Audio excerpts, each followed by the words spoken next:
had a lot of thoughts about, especially based on what happened to me today, about what was happening to me on Saturday.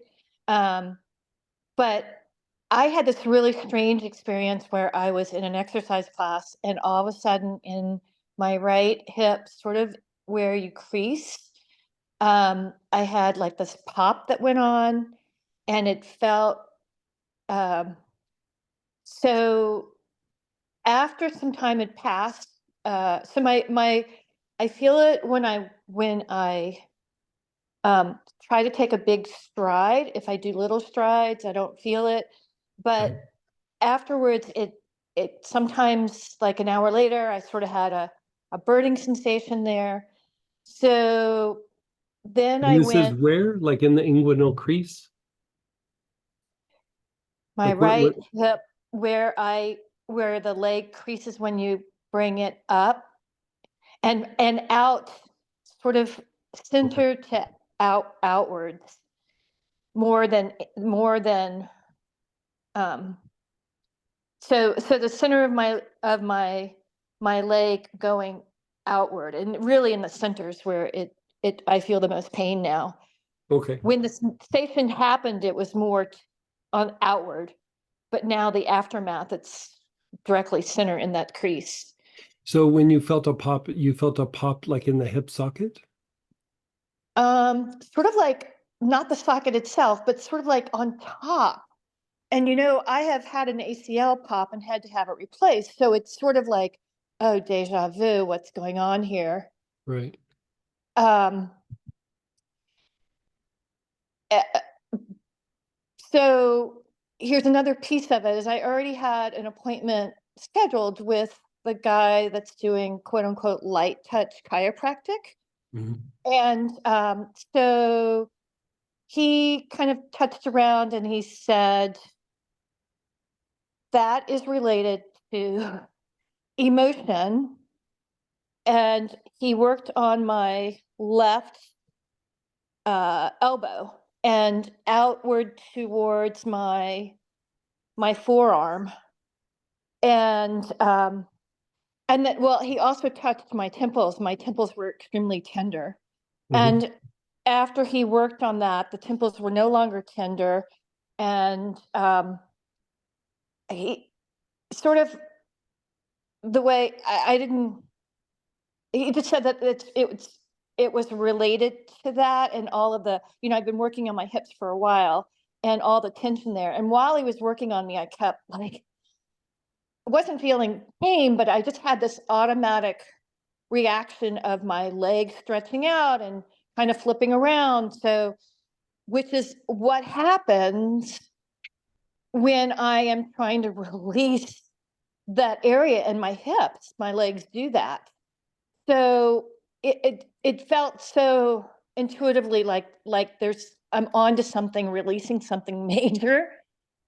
And now I'm left with this tenderness right here in the crease that's increasing. I'm not really sure um, how to proceed with letting that area Okay. help heal. Does it ever feel like that leg wants to give out? No, no, I don't have Okay. that. Mm-mm. And have you had that hip socket, that hip, have you had that x-rayed? No, I've had bone density done on, But and I no have, x-ray of that socket. no. So like when you're laying on your back and you bring like you know how you bend the knee, so like Yeah, when you're laying on your back and your knees are just like relaxed, right? When you move that knee across your midline, does it kind of stop right at the midline, or does it can you bend it all the way over without forcing it? Compared to the other one, like the other one probably goes, it doesn't have to go all the way, but it crosses that midline and goes a little bit. Even if the foot comes off the ground, you can kind of keep bending it that way. Does that one do the same thing? Like when you're bending it that way, does it continue to cross past the midline of your body? You know what I'm saying? Does that make sense? yeah, it does make sense. And are you talking about So actually, I'm on the floor right now trying it. Okay. And my left side is much tighter than the right. I can go further across doing that across the midline from the right side where the injury is Oh, than I can on the left side. interesting. Yeah. And I've been doing a lot of strengthening of my body as the result of finally Mhm. getting my energy back. And a lot of some of the stuff, I do Pilates reformer. I don't know if you know what that is, but one of the Mhm. exercises we do is a stretch that goes without the leg bent across like what you're talking about. And I'm seeing improvement there. So yeah. Hmm. Okay. And on that same side, is there any sacroiliac joint, like SI joint issues? Like, is it hypermobile, not very mobile? I mean, if you're stretching that far, it's at least normally mobile, but is it a hypermobile sometimes? No, I Okay. have more problems with not being flexible. And I'm Okay. really trying to work on that as while I'm doing the strengthening piece. And I will tell you when this whole thing happened, it was very strange in that had my front left leg in a lunge bent position and my back, this leg that suddenly popped was extended behind me with my foot flexed kind of in the air. And maybe the knee was bent, I don't recall, but you know, uh, it was a class called TRX where you're pulling off of straps to create the motion, and it was like, wait, there's no pressure or tension on that leg except for the tension that I was creating by the movement of having it behind me. What do you have that's anti-inflammatory? Like, do you have yarrow? Do you have German chamomile? You have I have helichrysum? Well, I definitely have helichrysum. I might have German chamomile. I think I do. I don't know about the yarrow. Okay. So yarrow or milfoil would be my first choice, and then if not, German chamomile, blue healer, helichrysum. But let's have you apply that like right on that spot. But even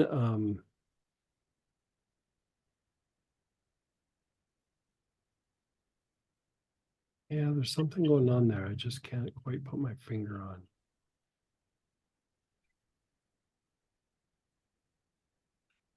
Let's have you put it on the spot, and then if you can, rub it up the back on that same side.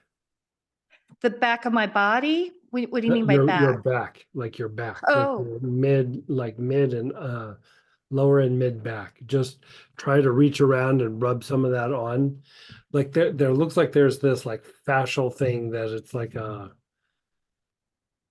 not letting go. look at it, it looks like a rubber band. They got all, you know how like you have a ball of rubber bands and they get all Yes. white. There's something going on there that let's excuse me, disinflame it first. And then when the inflammation and like it almost doesn't look like normal inflammation. It looks like inflammation with a spasm or a contracture in it. And so, which can happen like that. That's nothing, but that pop I mean, it could have been something in your socket, but it could have also been like the inguinal ligament. And if you've had issues where the hip has been elevated for a period of time, or there's been a misalignment, or the hips have been rotated like one farther forward than the other, any variation of that. Mostly when one hip has been a little bit more elevated, it can put some weird pressure on that inguinal ligament. And then sometimes people just have abnormalities in the inguinal ligament.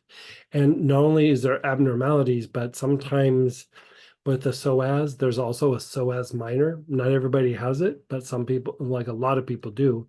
But sometimes it will grow over that ligament instead of being like under, like there could be some weird anomalies there.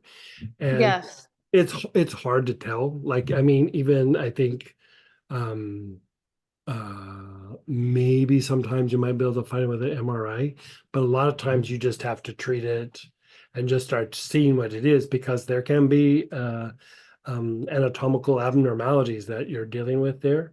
And they're not usually horrible. There's just like, it's routed slightly different, or it's over the top of something, or it's, some version of that. But, you've also done cycling, you've done a lot of sports that also kind of strains that area as well.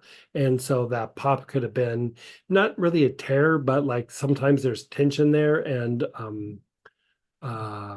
like it will pop, like maybe on the pubic bone, or like, as it goes and hits the upper part of that. What is that? The ilium? I can't remember the name of the top part Yeah. of the pelvic bone there.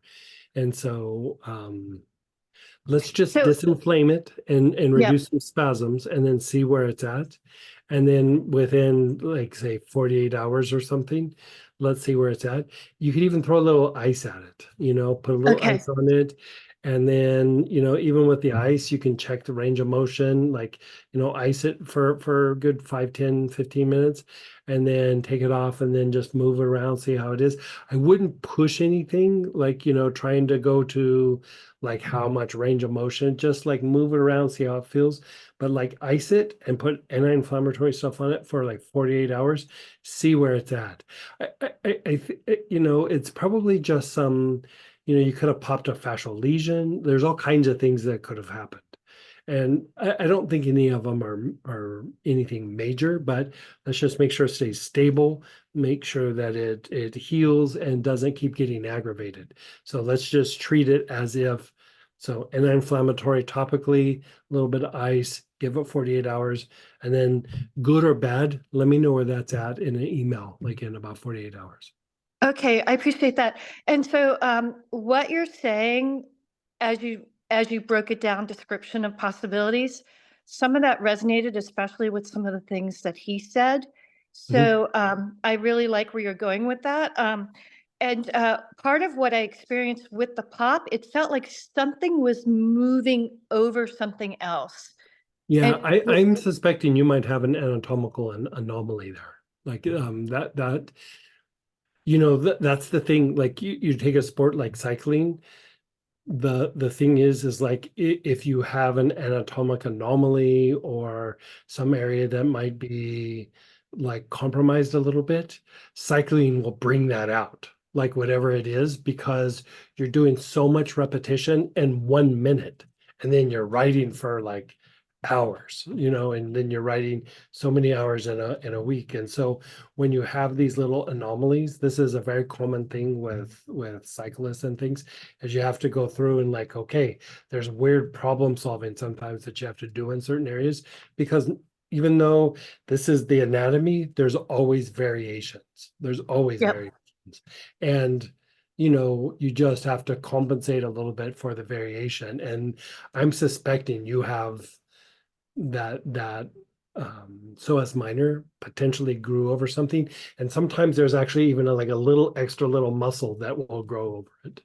And so I knew a Uh, cyclist one time that he had the psoas minor, but then he had like a psoas minor, like a little extra little piece that grew up over that ligament.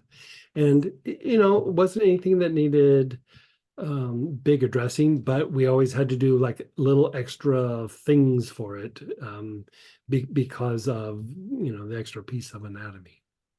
So, before I got treated back in November, I had the right leg was 2 inches longer when they took pictures of me than my left side, but and but then just elevated, right? It's not the bones are different sizes, it's just you had an elevation. yeah, it was just the torquing of Yeah. my So pelvis that was that right creating it. there, that right there caused a lot of stress on the inguinal ligament, on Yeah. both. And so like there can be like a thickening There can be, and like it, you just kind of treat it, and even if it's thickened and it stays thick, it's still like very treatable. Like, it's just like, oh, damage done. It's really not that much damage. It's just you have to unwind some of the physiology and the anatomy in the area a little bit, and then you just kind of move on. A lot of times where you also see that is in the adductors.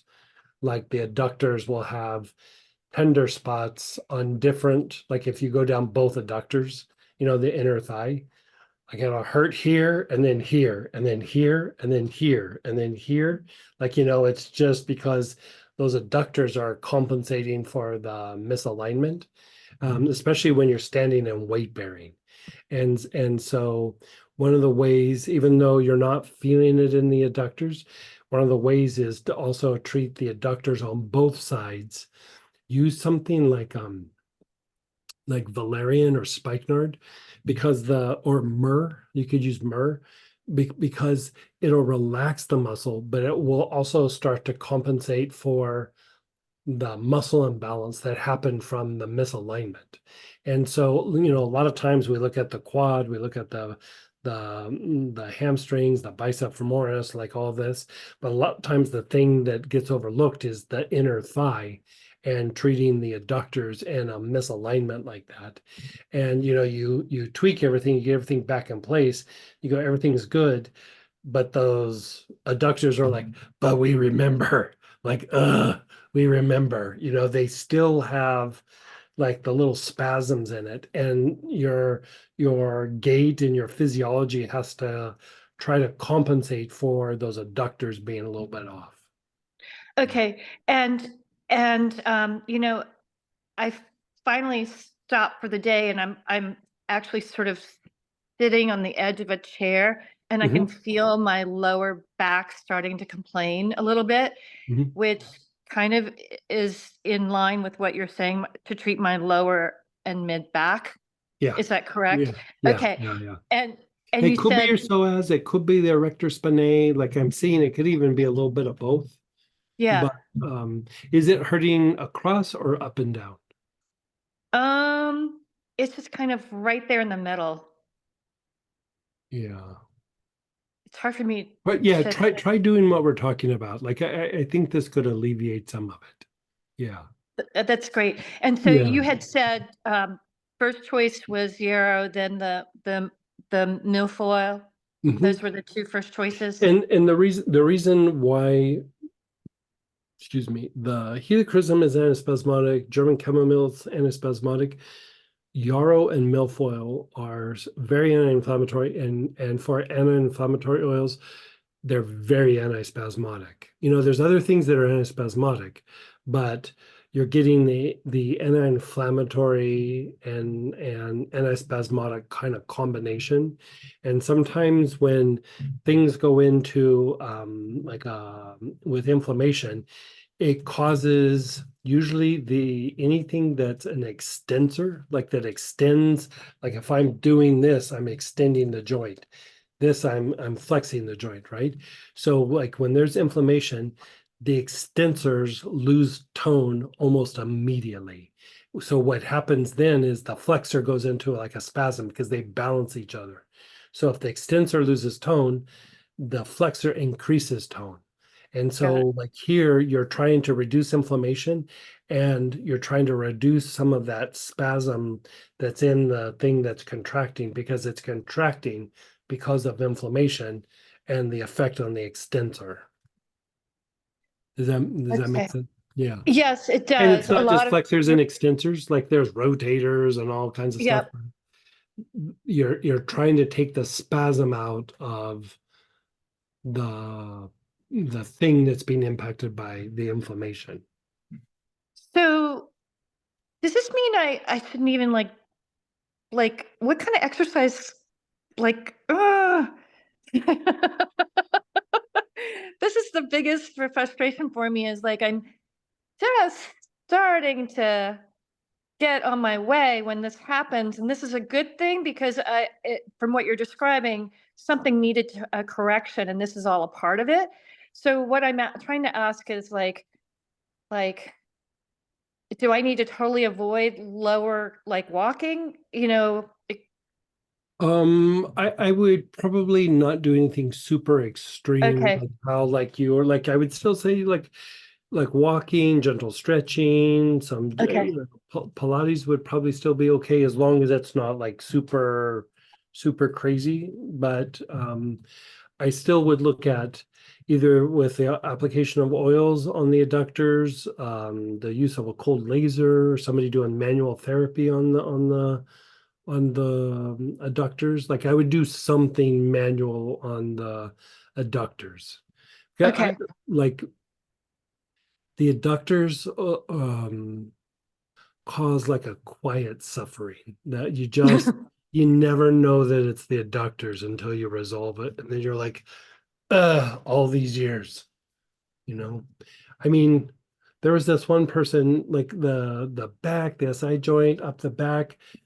It was just always, it just seems like we were always doing damage control on this situation for this person. And like time had gone by and, we're treating it and, we're looking at like postural alignments and things. We treated the adductors, it all went away.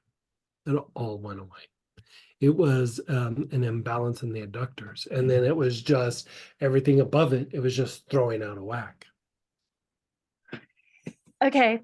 So, the other thing, I have the breathing stuff and the stuff in my chest.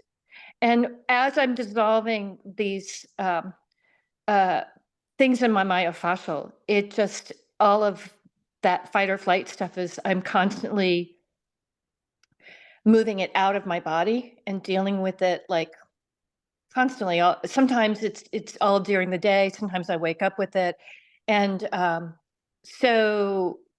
Uh, but it's not like my breathing. You had mentioned on Saturday, are you breathing fast or breathing Mhm. abnormally of any kind? And it's really, I pay attention to that, and it's not. It's like it's almost like the muscular memory is like, okay, wait, body, Mhm. alert, Mhm. alert, and then it just passes, and it's the most bizarre. I'm starting to, but does that make sense? Yeah, it makes sense. Yeah. I have a question for you with all that, like with all the myofascial work, when they were doing that, there's like, it feels good. There might be some pain.